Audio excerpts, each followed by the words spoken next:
Hi, this is Drew Tignanelli. This is our April update, and I got to admit this is one of the most unique, if not the most unique environment ever in my career in this industry. So, but let's start with a simple topic. Let's start with taxes. Absolutely, it's a new date. Yep, let's make this absolutely clear.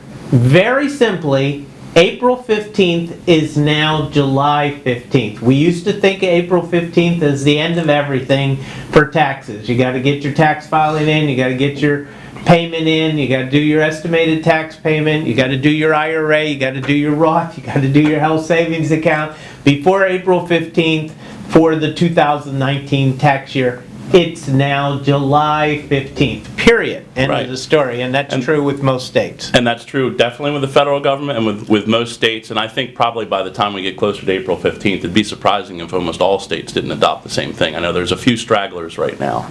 Yeah, well, definitely Maryland and Pennsylvania, which are a large portion of our clients and people that watch this Pulse video.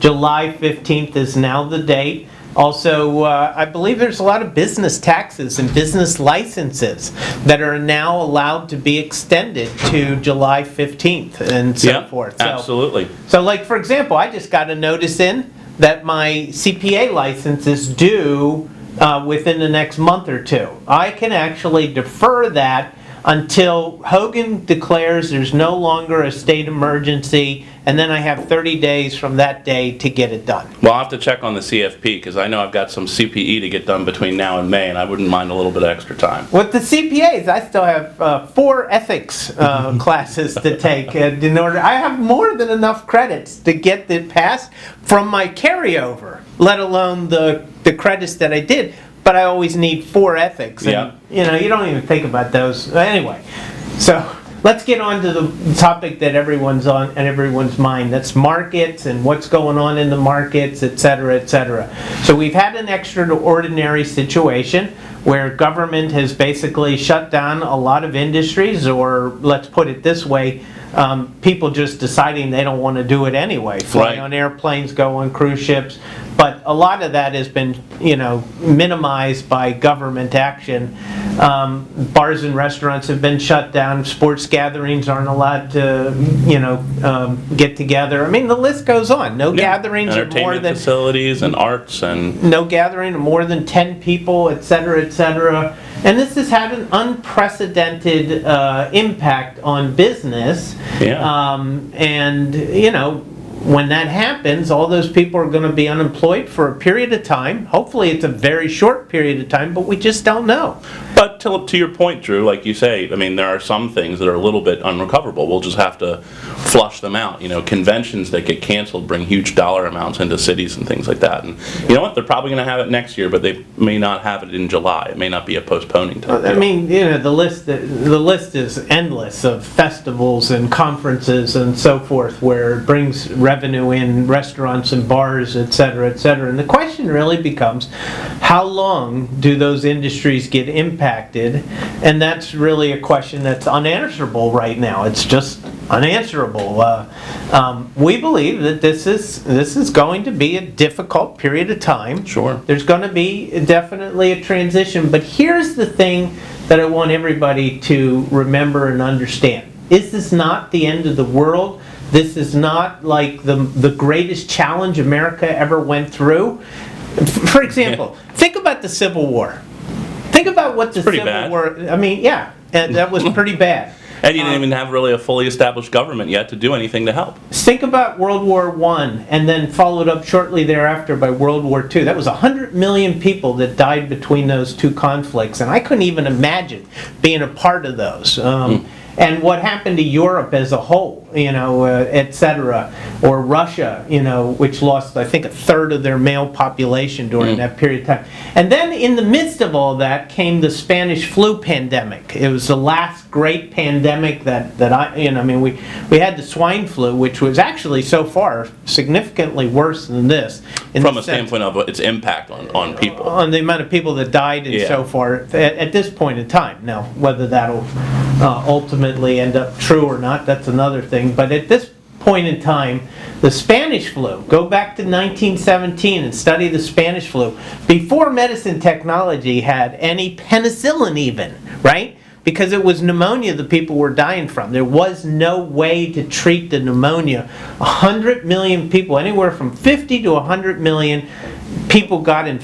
500 million were supposedly infected, and there weren't even a billion people on the earth at that time. We had no respirators. We didn't even invent PPE. Most people died in their homes from the Spanish flu and so forth. It was a catastrophic pandemic that took place, and the list goes on back into history as to man surviving these things. And this one is bad. Medicine, science, technology is far more advanced, and many countries have proven that they can deal with it as best as possible, but it overwhelms the medical system. That's the thing that the government is worried about. They don't want the medical system to be so overwhelmed that all the normal care of people can't take place. Yeah. And that's why government is trying to balance their authoritarian actions to slow the virus down and still allow the economy to operate. And it's an incredibly difficult decision. They're helping the medical industry gear up and prepare for a time when we probably don't do quite as much. Yeah, and so the question, that we're working on with our clients' portfolios is, do we have ample cash to help clients through? And everyone who's watching this, whether you're a client of ours or not, should always be thinking about, do I have emergency funds? Do I have investments that I can still easily draw on without liquidating equities? And those are the things, if the person is in a position where they need it, Yeah, if you're in a drawdown position, it's important for you to work with your advisor, and I believe that hopefully most of our clients have done that, and they've got an allocation in their portfolio that's cash and bonds and sufficient to manage their draw rate while we wait for the equity markets to recover. And they will. What we have experienced from these past situations throughout history is the advancement of technology, the advancement of medicine, the ingenuity to overcome the obstacles that happen.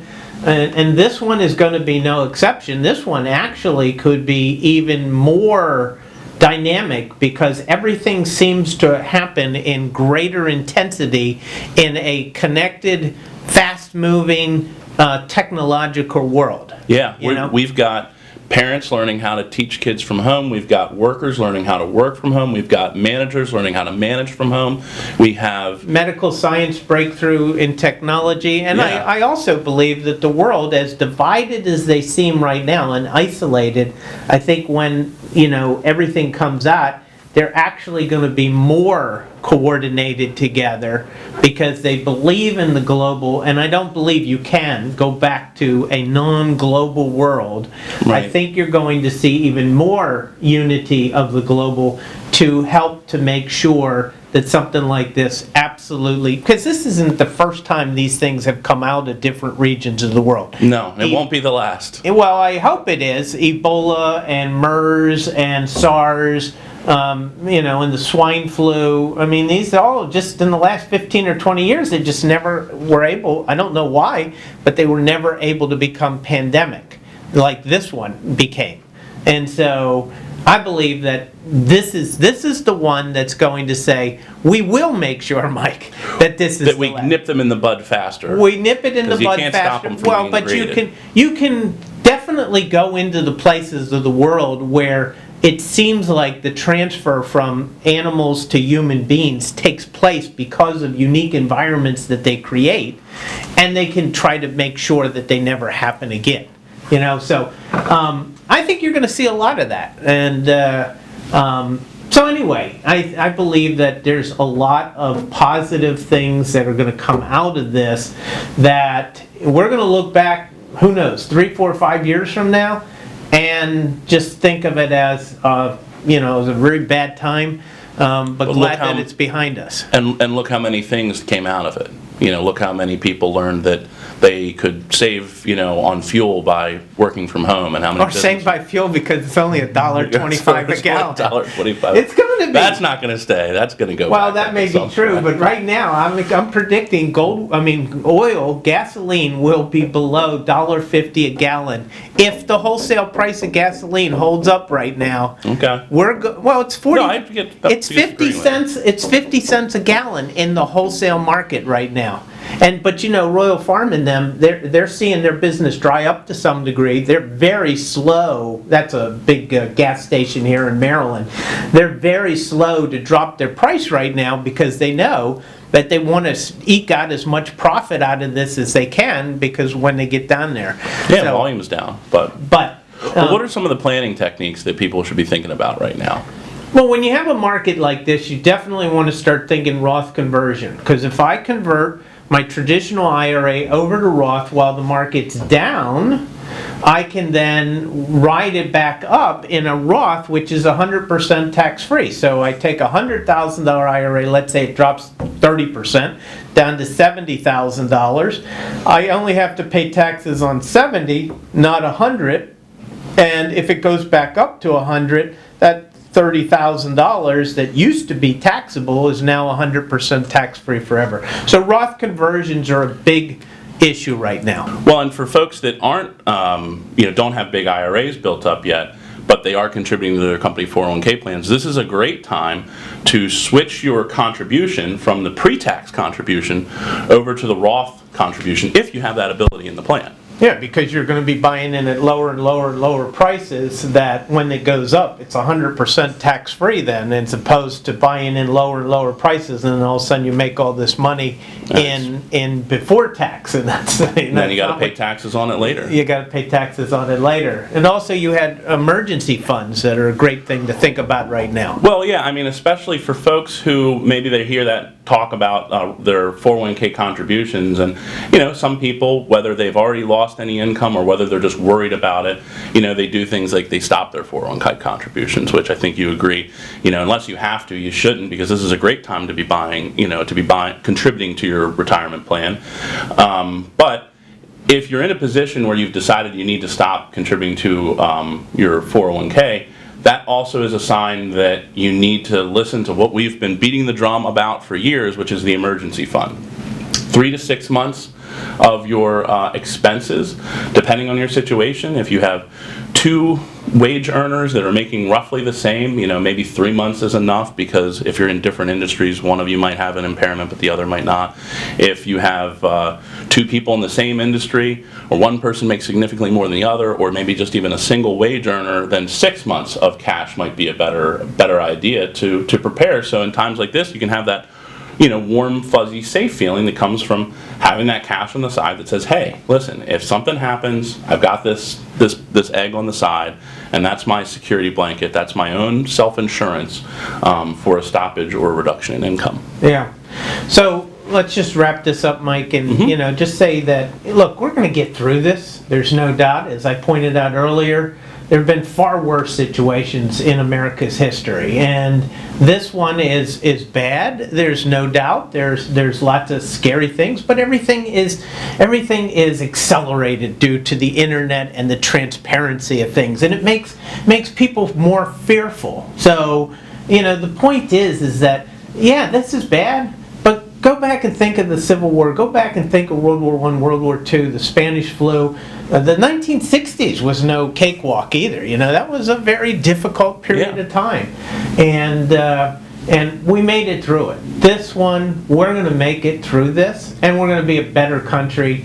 And even though you're seeing isolation right now, you're going to see globalization take place in greater unity than you've ever seen before. When this is done, you're going to see greater technology, greater medical advancements. Man's ingenuity is going to come through this, but the key of all of it is to remember that relationships are the most important thing. The money is a great, useful tool. There's no doubt about that. But the relationships are what are going to carry us through, and always have carried us through in the past. And I think Franklin Roosevelt said it best, and I'm not going to say it exactly like he did, but there's nothing to fear but fear itself. Fear, when it takes hold, makes you make bad decisions, makes you make decisions that are going to impair you over the long term, just like greed. Greed and fear, Yes. either of those, thinking you're going to make a lot of money or thinking that you're going to lose all your money, either of those overreactions destroys your financial well-being over time. The two best tools to sell you something you don't need. Yeah, I understand, and that salespeople have taken advantage of those two forever. But periods like this can really impair somebody's financial future. And the thing that we want you to remember is that we're thinking about what's going on. We're prepared to meet any of the demands that you have from the portfolio, and we're going to get through this. That's all I know. And hold on to relationships. That's the most important thing. And with that. It's Drew Tignanelli, truly saying, God bless you.